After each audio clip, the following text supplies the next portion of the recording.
Merhaba değerli arkadaşlarım, kanalıma hoş geldiniz. Öncelikle ülkemizde yaşanan deprem felaketinde vefat edenlere Allah'tan rahmet, yaralılara acil şifalar diliyorum. Hepimizin başı sağ olsun. Bu büyük felaketin ardından 20 gün hiçbir şekilde video çekmedim arkadaşlar. Ama yavaş yavaş toparlanmamız gerekiyor. Biz güçlü bir milletiz. Bu günleri de hep birlikte el ele atlatacağız ve yaralarımızı sararak eskisinden daha güçlü hale gideceğiz. Milletimizin başı sağ olsun. Değerli arkadaşlarım, bu videomda bir erkeğin aşık olmak için hissetmesi gereken 5 şeyden bahsedeceğim. Söylediklerimin tamamını erkeğe hissettirdiğinizde size kesinlikle aşık olacağından emin olabilirsiniz. Değerli arkadaşlarım, erkekler çoğu kadın tarafından görselliğe önem veren ve duygusuz varlıklar olarak nitelendiriliyor ve bazen bunun doğruluk payı olsa da bu söylem genel olarak yanlış bir söylemdir. Bu videoda anlatacaklarım sayesinde hayatınızdaki erkeğin duygusal yoğunluğunu arttıracak önemli bilgileri öğreneceksiniz ve aşık olması için tüm şartları oluşturmuş olacaksınız. Geçelim maddelerimize. 1. Erkekler aşık olmak için her şeyden önce duygusal güvenlik hissetmek isterler.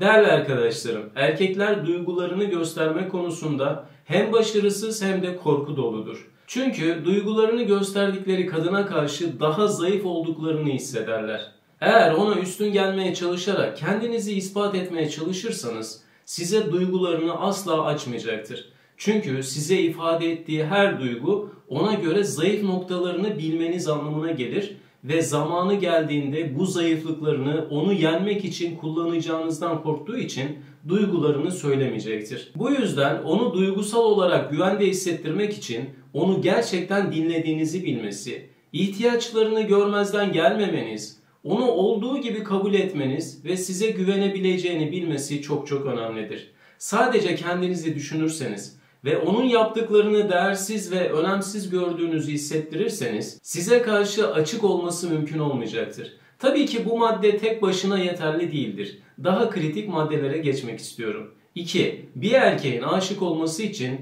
hissetmesi gereken en önemli şey hayatındaki kadın tarafından benzersiz olduğunun kabul edilmesidir. Peki erkekler için benzersiz olmak tam olarak nedir? Bir erkeğin kendini benzersiz hissetmesi için başka erkeklerle asla kıyaslanmaması, kendi kişiliği ve özellikleriyle kabul edilmesi gerekiyor arkadaşlar. Bir yanlış yaptığında tüm doğrularının silinmemesi ve başkaları gibi olmak zorunda olmadığını bilmesi benzersiz hissetmesini sağlayacaktır. Onu bu şekilde kabul ettiğinizde hem hatalarını kolay kabul etmesine hem de size karşı direnç oluşturmamasına onu teşvik etmiş olacaksınız. Erkekler de sizler gibi kendini özel hissetmek isterler ama özel hissettirmeye çalışırken onu başka birine çevirmeye çalışmanız ya da sürekli kusur bulmanız kendisini yetersiz hissetmesine neden olacaktır arkadaşlar. Eğer sizin yanınızda kendisi gibi olamıyorsa ve sürekli mükemmel davranmak zorundaymış gibi hissediyorsa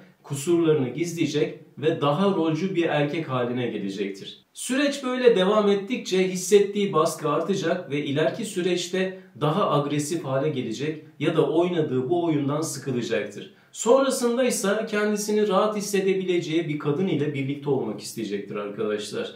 Bu yüzden ilişkide erkekten mükemmellik beklemek ve onun annesiymiş gibi sürekli onu geliştirmeye çalışmak, onu olduğu gibi kabul etmemek demektir. Bu şekilde davranan kadınlar aslında erkeğin sürekli olumsuzluklarını gündeme getirdikçe erkeğin burada tek anladığı şey sen benim için yetersizsin. Bu halinle benimle olmayı hak etmiyorsun. Bu yüzden seni eğitiyorum ve istediğim hale getiriyorum demek istiyordur aslında erkeğe göre. Direkt olarak söylenmese bile erkekler böyle bir hisse kapıldıkları zaman asla aşık olmayacaklardır. Bu yüzden yapılması gereken şey onu yeterli bulduğunuzu ve yaptığı olumlu şeyler için onu desteklediğinizi dile getirmektir. Yoksa ilişki sadece sizin mutluluğunuz ve isteklerinizin yerine gelmesiyle yürüyecekmiş gibi hareket ederseniz erkek bir süre sonra pes edecektir arkadaşlar. Geçelim diğer önemli maddemize. 3. Bir erkeğin aşık olması için varlığınızın onu güçlendirdiğini hissetmelidir. Değerli arkadaşlarım, bu madde gerçekten çok kritiktir.